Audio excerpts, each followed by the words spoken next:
Welcome back to the Dark Reading News Desk, coming to you live from Black Hat USA. I'm Terry Sweeney, and my next guest is CEO of Laceworks, Dan Hubbard. Dan, thanks so much for joining us. Thanks for having me. Great to be. Safe to say that containers have become indispensable to developers around the globe. Why don't we start out by just talking about the increasing importance of container security as organizations look to protect their environments and certainly also their most precious data. Yeah, so containers are obviously becoming very, very popular. And the ability to get visibility into what's happening into your containers pre-deploy and obviously post-deploy and runtime is being really top of mind for all of our customers and prospects. I'm not a developer, obviously. How hard is it to overlay security into container environments? Is this an incredibly complex, sophisticated set of actions, or how would you describe that? I think that the one thing to bear in mind is what you don't want to do is take something that wasn't designed for containers and push it and call it containers. You start seeing a lot of vendors that say, hey, we support containers, and all they do is just take their regular stuff and repackage it for containers. Okay. But if it's custom built for a container or a cloud native environment, it's relatively easy to bake it in there and apply the security. Okay. More enterprises are adapting DevOps as a way to create and deliver their applications. Talk a little bit about why security is such an important factor in DevOps, and how does Lacework actually help in that process? Yeah, so I think one of the big problems we have right now is you've got developers moving and pushing applications at a very, very fast, rapid scale, and then security is coming in after and figuring out, hey, what's going on here? Okay. So that's a challenge anytime you come in later. So the ability to get in early in the development lifecycle when they're building their containers, and then follow that application as it moves into the cloud, from pre-deployed to push, and then monitoring that application over the whole lifecycle is really, really important. So we allow you to secure your environment from build time all the way through to runtime and everything that's involved in that. I see. In parallel, Lacework has helped popularize this idea of shifting left in security. Talk a little bit about how you interpret that, what it means where your customers are concerned, and just what it means for the average InfoSec professional on an ongoing basis. Yeah, so I think there's a few things about it. Technically, shift left is just putting security and testing earlier in the process that I talked about previously before you push. So making sure things are not vulnerable, don't have configuration problems before we actually get them out into the wild.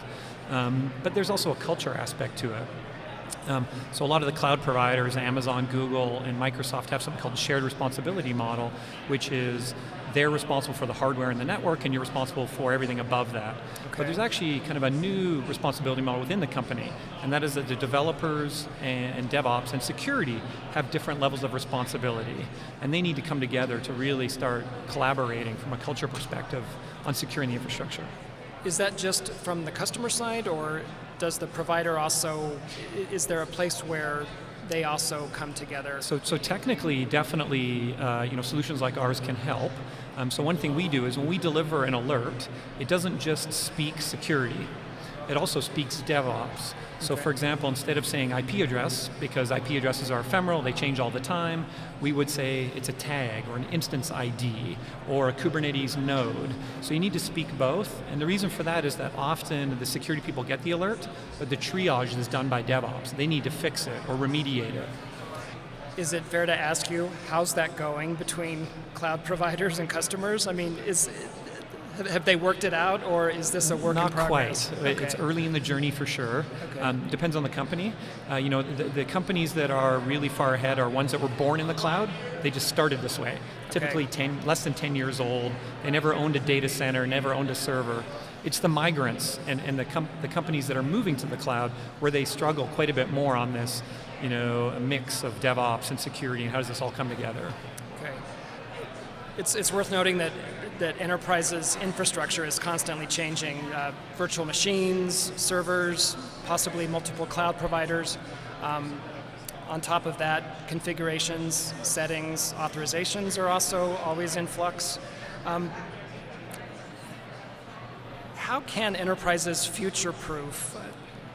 I hate to use that term, but at least make them create some sort of insurance policy to make these things work better over time, so that they're not running up against the current challenges. So I think, what's interesting is usually as markets mature, people look to platforms to solve problems. Our thesis is you look for a platform early, because if you start with a platform, you can build other building blocks on top of it instead of looking at just a feature. A good example would be container security. I personally don't believe there is a market just for container security, because everybody has containers, but they also have hosts, they might have bare metal, they might have AMIs, but they also have configurations and APIs and IAM and account security. So you got to look at it holistically from a platform perspective.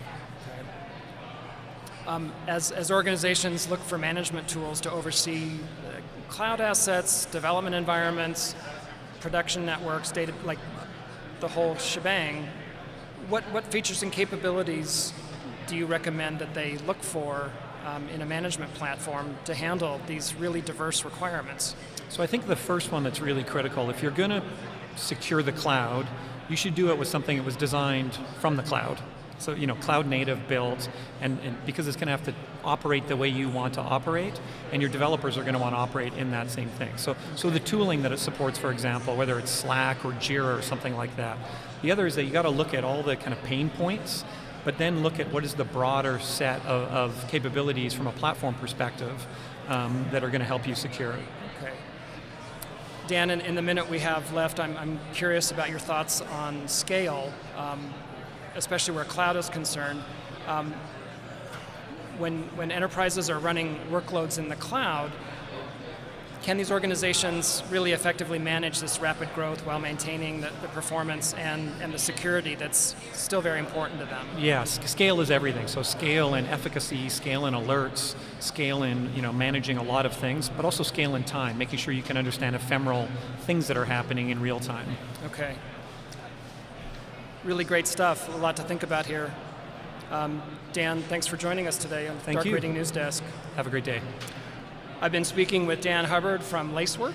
We've got more News Desk Live from Black Hat USA right after this break.